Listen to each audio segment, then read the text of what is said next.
بسم الله الرحمن الرحيم الحمد لله رب العالمين وصلى الله وسلم وبارك وأنعم على عبده ورسوله الأمين وعلى آله وصحبه أجمعين ما بعد رب اشرح لي صدري ويسر لي أمري واحلل عقدة من لساني يفقهوا قولي. Assalamu alaikum warahmatullahi wabarakatuh. May the peace and blessings of Allah be upon you all. We start with the name of Allah and we ask Him to send peace and blessings on the Prophet Muhammad sallallahu alaihi wasallam. Peace and blessings be upon him.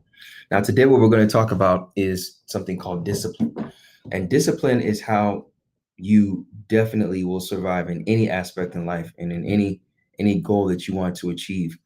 But what's important, and especially in this month of Ramadan, is to understand that it will require discipline and it will breed discipline. It will require discipline and will breed discipline. Discipline. You see, it's kind of like a muscle. The more you use it, the more you'll be able to abuse it.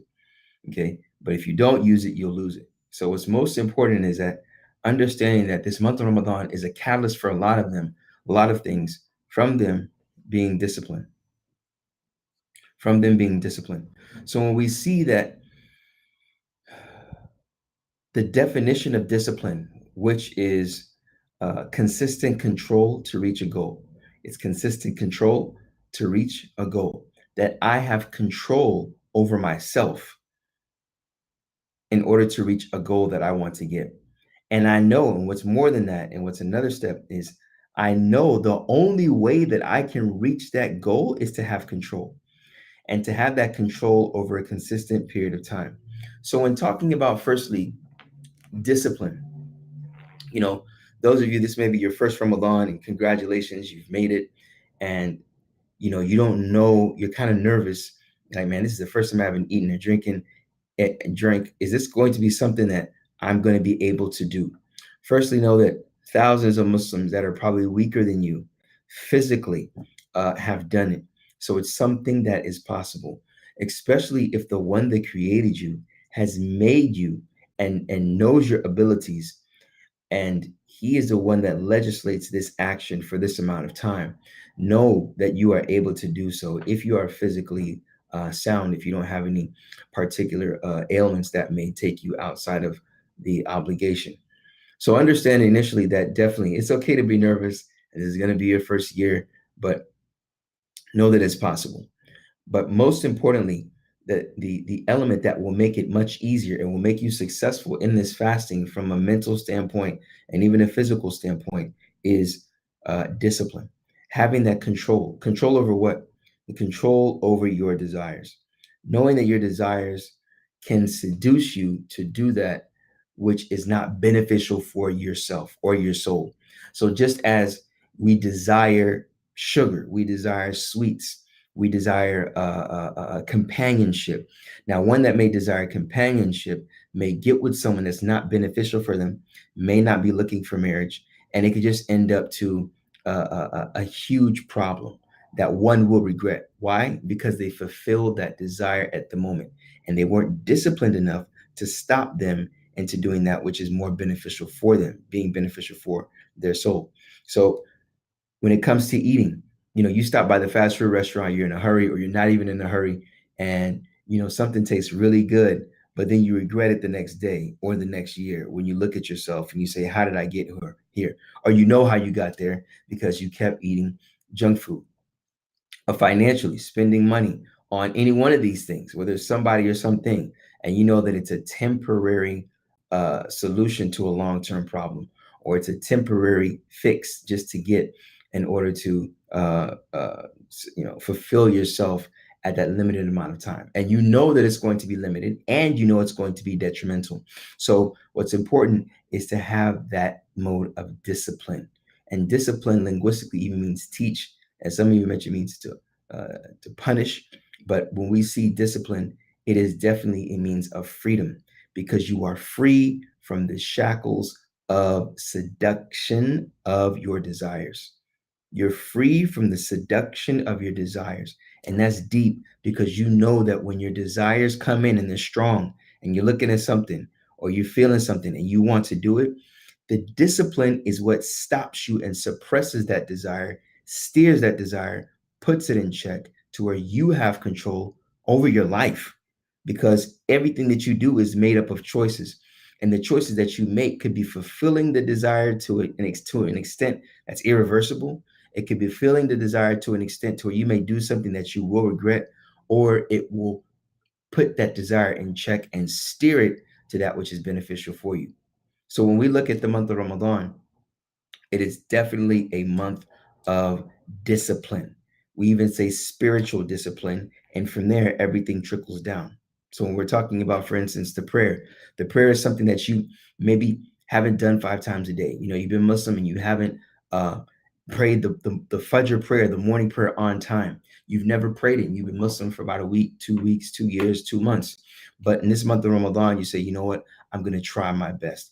You know, you wake up in the morning, you don't do it the first time. The sun comes up. That same day you went out with the friends to eat because Ramadan's coming close. So that morning, the next morning, you don't wake up until the sun comes up. I mean, heck, you even late for work. So when looking at this, you see that, yeah, you're going to make mistakes, but are you doing the things that are beneficial for you in the long run? And when I say in the long run, you will develop habits that will keep you consistent on reaching your goals. Now, the first thing when it comes to discipline is to have a purpose. That is the most important thing that will keep you disciplined. You have a purpose. Why are you doing what you're doing? So when we see in this month of Ramadan, we see that, as we mentioned earlier in the verse, it's in the previous webinar, that one fasts for the sake of becoming a person that is pious. In other words, fasting is a means to piety. Okay. Piety means that you are aware of God's presence, and that awareness of God's presence causes you to fear him by doing actions of obedience that keep you away from actions of disobedience. And that is what the meaning of taqwa, Taqwa. You may see it spelled different ways, but that means taking a shield. And the good deeds are a shield against the bad deeds. You take it as a shield. Instead of going to the club, you hang out at home and you do some reading. You watch some educational videos. You hang around with good people. You know what I'm saying? You be maybe at the mosque. You may be at a place to where it is very productive for your academic rigor, or get some intellectual, spiritual stimulation. Definitely, that is an action of taqwa. When you go to the mosque, an action of taqwa. Praying, an action of taqwa. Attending this lecture to learn about God and how to be a better person, a better Muslim, is an action of taqwa. So understanding your purpose, which is ultimately to worship God and to show that in the way that he is legislated, that is your purpose. That's the purpose of life. As Allah says in the chapter in the Quran, وَمَا خَلَقْتُ أَعُوذُ بِاللَّهِ مِنَ الشَّيْطَانِ الرَّجِيمِ وَمَا خَلَقْتُ الْجِنَّ وَالْإِنسَ إِلَّا لِيَعْبُدُونَ. That I have not created the jinn, being the unseen spirits, and mankind except that they worship me. So understanding our purpose is ultimately to please God, and everything that we do should fall in line with that general purpose.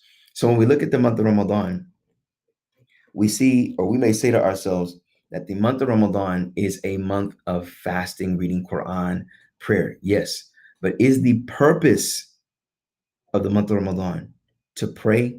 Is the purpose to fast? Is the purpose to read Quran? No. The purpose of the month of Ramadan is to use those as a means to increase our awareness of God, which results in doing actions of good. And that's exactly what I mentioned earlier. Actions of taqwa. And that's why Allah says in the Quran, after A'udhu Billahi Minash Shaitanir Rajeem, Ya ayyuhalladhina amanu kutiba alaykum as-siyam kama kutiba ala alladhina min qablikum la'allakum tattaqun. O you who believe, fasting has been prescribed upon you as it was in the nations before you. Perhaps you may be of those who are conscious of God and fear him. So the purpose of fasting, the purpose of reading Quran is to be aware of God's presence, to be aware that he's created you, to be aware that you are fortunate over other people, to be aware of what he has given you that he hasn't given other people. Okay, so when you're fasting, you're thinking about those that are hungry. You're in a situation to where you are deprived, but you are still striving because you know that's what he wants you to do. And that's why you're doing it, because you want to please him. Okay. So the more you do that, that is the actual goal. That is the purpose of your presence. That's the purpose of the month of Ramadan. That's the purpose of your fasting and reading Quran. You know, when you look at these movies, there's boxing movies. I don't know. I think it's maybe Rocky, other movies, especially these martial arts movies. You know, these movies where they're fighting. They practice for so many years. You know what I'm saying? And when it comes to the final moment, you know, they're in the ring. It's the last round, or they're down. You know, they've gotten hit a couple times, or it's a basketball game, and it's the last second. They automatically, what happens at that last moment? What happens is a flashback. You know, it flashes back to when they were a kid. And you know, sometimes it'll show the screen in black and white, right? It'll show it very translucent, like you can barely see what's going on. It'll show their father that told them some special words. I want you to be the best that you can be. Follow your dreams. You know, giving some nice general rules. You know, this is what you wanted as a kid. Take it. Don't ask for it. You know, certain rules and certain things that stuck with them. Those rules are those statements that you see in those flashbacks, or it shows their daughter that passed away. You know, something that when they look at it, when they think about it, that flashback reminds them of their purpose. Why did I do what I was doing? You know, at the end of the fight or at the end of the game, this was for my mother. This is for so and so. I wanted to make them happy. I know if they were still alive, they would want me to do this. And this is why I did it. So it's a purpose, and that's what drove them to keep moving. That's what drove them to be disciplined. That's what drove them to have constant control over their soul to reach the goal. And that's it. So remember, this month of Ramadan, it can be, depending on your dedication, a month of discipline. And it can be a catalyst of being a disciplined person. Now, when I'm talking about discipline, it could be in many different things. You know yourself, you know what you're capable of doing, you know where you may fall short. And that's where you have to ask Allah subhanahu wa ta'ala to help you in the trials and the struggles that you may face when it comes to being a person of discipline. Now, in this struggle of discipline, you know, you will see that it is exactly that. The fact that you are continuing to be consistent on those things which are beneficial for your soul, uh, always realizing that there will be a struggle. You know, in this month of Ramadan, you know, you may not want to go to Taraweeh, you know, the optional prayers. I mean, mashallah, you've had five, you've been able to pray the five prayers on time. But Taraweeh, the night prayer is 20. That's a lot on you. You have to go to work. What I'm telling you right now is you don't have to pray 20. You don't have to pray Taraweeh. But make sure in this month of Ramadan that you at least master or get down the five prayers to where you're able to pray them on time. Secondly, what's even higher than that is you pray them at the beginning of their time. So for instance, if Fajr comes in at 5:45, you have to be at work at 6:15. As soon as 5:45 comes in, around 5:48, go ahead and make Fajr. That's praying it at the beginning of its time. So praying it at the beginning of its time is the best time to pray the prayers. With some of them, it may be a Maghrib, you wait a little, and Dhuhr, depending if it's very, very hot. But generally, you would want to pray the prayers at the beginning of their time. You know, the Prophet was asked when he was asked by one of his disciples, what is the most beloved action to Allah? He said, as-salatu fi awwali waqtiha, or as-salatu ala waqtiha. He said, prayer upon its time, or prayer at the beginning of its time when it first comes in. So make sure that you are prioritizing, that you prioritizing the priorities. Okay. So when we're saying prioritizing the priorities, is that you are very diligent on improving yourself and your actions when it comes to the obligatory actions. Improving yourself and your actions on the obligatory matters. Case in point, we talked about prayer. Fine. What about your parents? Take this opportunity because in Islam, it is obligatory for the Muslim to connect with their lineage. It is an obligatory act for the Muslim to connect with their mother and father. And they call it silat rahim, to connect themselves with their fathers or mothers. If they know them, to do whatever, do as much as they can to increase the love from their mother and their father for them and the mercy that they have for them, to be merciful to them. Because when they reach the old age, you're going to have mercy on them because sometimes they may do things um, that we wonder why they do it. But we may say, okay, it's because they're getting old. They may be getting a little agitated much easier and quicker. This is where we have to have mercy. And even Allah says in the Quran, وَخْفِضْ لَهُمَا جَنَاحَ الذُّلِّ مِنَ الرَّحْمَةِ. Allah says, and lower for them the wings of mercy. So have mercy for them. Trying your level best in this month of Ramadan. If you just got to know your father, just got to know your mother, don't know them, but you know where they're at. If you know they're at a place, take an opportunity, try to at least reach out to them. If it's an environment that's not good for you, at least call them, text them, just say, I'm calling to see how you're doing. I just want to see how you're doing. The fact of you doing that, even if in your heart you don't feel those feelings towards them, and it's totally fine if you and yourself say, I don't love my father, I don't love my mother. It's reached to that level, or they've done something so detrimental. You reaching out to them, inshallah, you will receive reward from that, even if you are the oppressed one throughout all these years of being a child and you never knew who they were, and they may have been down the street or in the next city or country. Reaching out to them is a very commendable act in those circumstances and situations. If you know your parents and they don't like you becoming Muslim, that is not a reason for you not to communicate with them. They still have the right of being your parent. Remember, Allah has chosen for them to be your parents. Also remember, don't ever close the door to guidance of anyone. Doesn't matter who they are. Doesn't matter their relationship with you. They are human beings. They have a heart and they have a means to hear the message. So it's upon you to have that conduct and maintain that conduct of an individual that they may want to talk to in the future if they're stressed out, even though it may not be good initially between both of you. Who knows?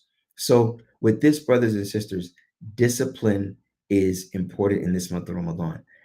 Take this opportunity to have your intention with that purpose in mind that, oh Allah, I want to please you.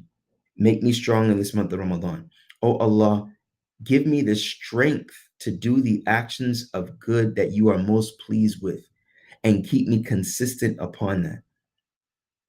So some tips of consistency and of discipline is being in a state that allows you and enables you to be more disciplined. From them, we know that the obligatory prayer is the 5 prayers.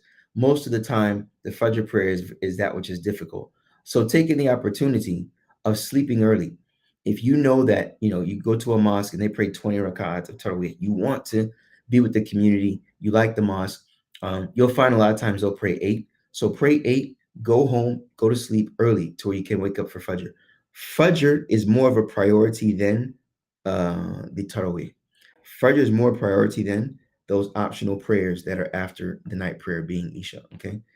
So make sure if you have not prayed Fajr in a while, concentrate on praying Fajr this month, okay? And don't say, okay, this month I'm going to do it. And then after it's done, I'm going back to my regular life. No, you want to make this a part of your life.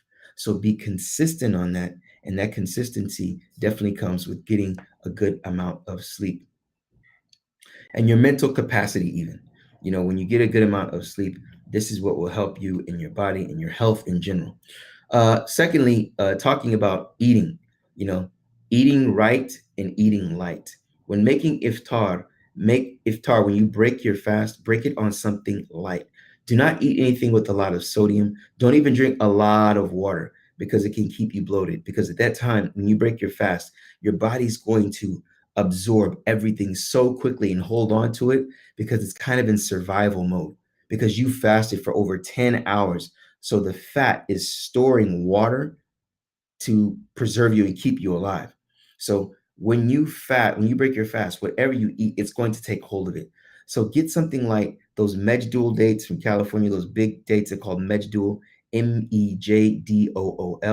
Those are very good dates. It's even been mentioned that it's a superfood, has fiber, has good sugars, has potassium. Okay, it's going to give you the nutrients that you would need to start you off. But in the beginning, when you're fasting, the first couple of days or first couple of weeks is gonna be difficult because you're like, man, I am not hungry, but I'm hungry. I'm really hungry. So you're gonna chow down. Self-control. At that time, practice discipline.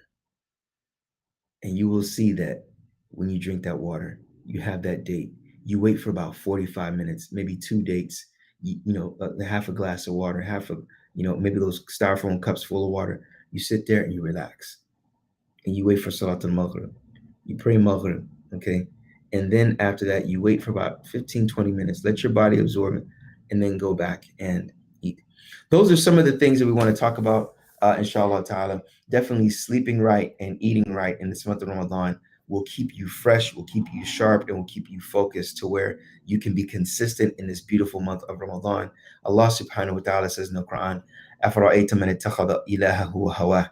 Have you seen the person that has taken his desires as his Lord? And Allah has misguided him based on knowledge. So we ask Allah not to make us those people that use our desires as our Lord or allow our desires to use us. We allow our desires to use us and to seduce us away from that which is beneficial for us in this life to where we will see the pleasure of Allah in the next. May Allah bless you all. Inshallah, stay tuned for the next sessions, inshallah ta'ala. And also, don't forget, after this lesson, there will be a lesson on the letters, inshallah, to where we can be able to read the Quran by the end of the month. May Allah subhanahu wa ta'ala bless you. Assalamu alaikum wa rahmatullahi wa barakatuh. Thank you.